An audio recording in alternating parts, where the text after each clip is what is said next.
বন্ধুরা তোমরা সবাই কেমন আছো? তো আজকে চলে এসেছি আবারও একটা নতুন ভিডিওর সাথে। তো দেখো বন্ধুরা, আজকে একদম নর্মাল একটা কিন্তু বোম্বে কাট ব্লাউজ আমি বানিয়েছি। তো ভাবলাম চলো এটাও তোমাদের সাথে একটু শেয়ার করি কিভাবে আমি এর কাটিংটা করেছি। তো পিঠের কাটিংটা তোমরা দেখেই বুঝতে পারছো, একটা চৌকো পিঠ করেছি আর এটা কিন্তু বোম্বে কাট ব্লাউজ। তো চলো পুরো ভিডিওটা কিন্তু কেউ স্কিপ করবে না, প্লিজ বন্ধুরা দেখতে থাকো।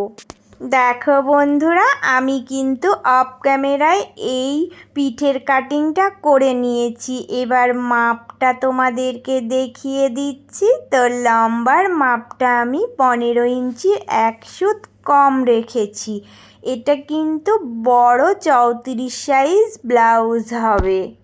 এবার এই দিকে চওড়ার মাপটা দেখো 7 ইঞ্চি রেখেছি। এটা যেহেতু বড় 34, তাই আমি পুরটা মেপে নিয়েছিলাম। তো 7 ইঞ্চি মাপটা আমার কাছে ঠিক মনে হয়েছে। তো এবার বগলের মাপটা তোমাদের দেখাচ্ছি। এটা আমি 9-এর মধ্যে রেখেছি। আমার উপরে আর নিচে কিন্তু দুই দিকে হাফ ইঞ্চি করে মুড়ে যাবে, তখন ঠিক মাপই চলে আসবে। তাই আমি 9-এর মধ্যে রেখেছি। এবার বুকের লাইনটা কি বলো তো, মাপ যার যতটা থাকে আমি মেপে সেই ফর্মালায় ফেলে একটু কেটে নিলে খুবই ভালো হয়। তো আমি ওইভাবে করে কাটি, তাহলে কিন্তু কোনো ভুল হয় না। সেম নিচের মাপটা হাফ ইঞ্চি কমিয়ে তোমরা কেটে নেবে। এখানে দেখো আমি এই রকম কিন্তু একটা লাইনিং ভিতরে দেব বলে কেটে নিয়েছি। তো আজকে তোমাদেরকে আমি চৌকো পিঠ কাটিংয়ের মাপটা শেয়ার করব। তো মেন ফেব্রিকটা সরিয়ে রাখলাম। এবার এই যে এই ভিতরে দেওয়ার সিটের ওপরেই কাটিংটা তোমাদেরকে মাপ সহ করে দেখাচ্ছি। এবার দেখো বন্ধুরা, আমি এই দিকের মাপটা কিন্তু 3 ইঞ্চিতে রাখলাম। এবার সোজা আমাকে নিচে চলে যেতে হবে। এবার পিঠের কাটিংটা যার যতটা চওড়া রাখতে মন হবে। তো এখানে আমি কিন্তু চওড়া পিঠ কাটিং করছি। দেখো আমি 6 ইঞ্চি ছেড়ে রাখছি। সরু পিঠ করলে আরও নামিয়ে কাটতাম। তো এটা যেহেতু চওড়া পিঠ, তাই আমি কিন্তু অনেকটাই ছেড়ে রেখেছি। 6 ইঞ্চি ছেড়ে রাখলেই হয়ে যাবে। এবার এই দিক থেকে এই মাপটা আমি দেখো উপরের মাপটা যা নেব, উপরেরটা আমি 3 নিয়েছিলাম, তো নিচের মাপটা তার থেকে আমাকে কম নিতে হবে।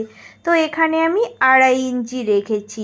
মোটামুটি 2 সুতো কিন্তু কম নিতে হবে, তাহলে কিন্তু চারকোনা শেপটা বেশি ভালো লাগে। এবার দেখো আমি এই যে উপরের এই পয়েন্ট থেকে নিচের পয়েন্ট এইভাবে করে দেখো ফিতেটা প্যাঁচা করে ধরে একটা ড্রয়িং আঁকবো।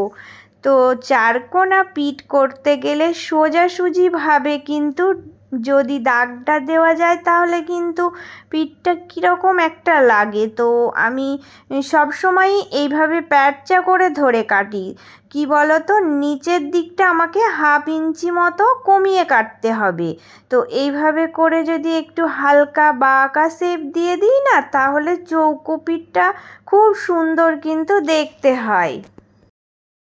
এবার একটু তোমাদের সাথে আমি এই যে এই কাটিংটা করে দেখাচ্ছি, এটা কেমন শেপ চলে এসেছে। তো চলো এবার কাটিংটা পুরো করে নিচ্ছি। নেওয়ার পরে দেখো এই রকম শেপ এসেছে। এবার কি করব বলো তো, না এই ভিতরের পার্টটা আমার কাটিং হয়ে গেছে। তো এই কাটিংটা বসিয়ে মেন ফেব্রিকটা কেটে নেব। তো মেন ফেব্রিকটা দেখো সেমভাবেই কেটে আমি রেডি করে নিচ্ছি। তো চলো সেমভাবে কেটে নিয়ে দেখাচ্ছি।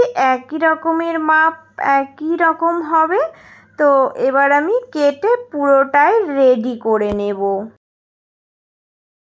তো আজকের কাটিং ছিল আমার এই রকম পিঠের কাটিং ও মাপ তোমাদের সাথে শেয়ার করলাম। এবার দেখো আমি রেডি করে নিচ্ছি। তো মেন ফেব্রিকটা আগে রাখছি, রেখে এই যে লাইলিনটা উপরে বসিয়ে সেট করে নিচ্ছি। নিয়ে তোমরা কিন্তু এইগুলোতে পিন আপ করে নেবে, নিয়ে তারপরে এই চারিকোল দিয়ে পিঠের ডিজাইনটা সেলাই করে পিঠে যে সেটিং হবে ওটা তোমরা কিন্তু করে নেবে। কারণ হচ্ছে যদি পিন আপ করা থাকে তাহলে কিন্তু সুন্দরভাবে পিঠের ডিজাইনটাও চলে আসে। আজকে খুবই সহজভাবে একটা পিঠের কাটিং মাপ সহ তোমাদের করে দেখালাম। তো এটা যদি কারোর কাজে লাগে বন্ধুরা তোমরা কিন্তু শেয়ার করে দিও ভিডিওটা। তো চলো বন্ধুরা এবার পুরো ব্লাউজটা দেখো, তোমরা দেখেই বুঝতে পারবে পিঠের ডিজাইনটা কতটা সুন্দর হয়েছে। তো এটা একদমই কিন্তু নর্মাল সিম্পলের ওপর পিঠ ছিল, তো খুবই সুন্দর কিন্তু একটা ডিজাইন চলে এসেছে, দেখতে কিন্তু খুব ভালো লাগে। দেখো নর্মাল কিন্তু একটা বম্বে কাট ব্লাউজ আজকে শেয়ার করলাম। তো এটা একটা নর্মাল আমার কাজ ছিল, তো ছোট ছোট করে দেখো দুটো লাটকান ফুল করে দিয়েছি, ফুলগুলোও দেখতে খুব সুন্দর লাগছে। তো পুরো কিন্তু ব্লাউজটা আমার রেডি করা হয়ে গেছে। তো বন্ধুরা আজকের এই নর্মাল ডিজাইনটা তোমাদের কেমন লেগেছে তোমরা আমাকে কমেন্ট করে জানাবে। আমি সব রকম কাজই তোমাদের সাথে শেয়ার করি, ডিজাইন হোক বা নর্মাল যে কোনো কাজই শেয়ার করি। তো সবাই বন্ধুরা অনেক অনেক ভালো থেকো।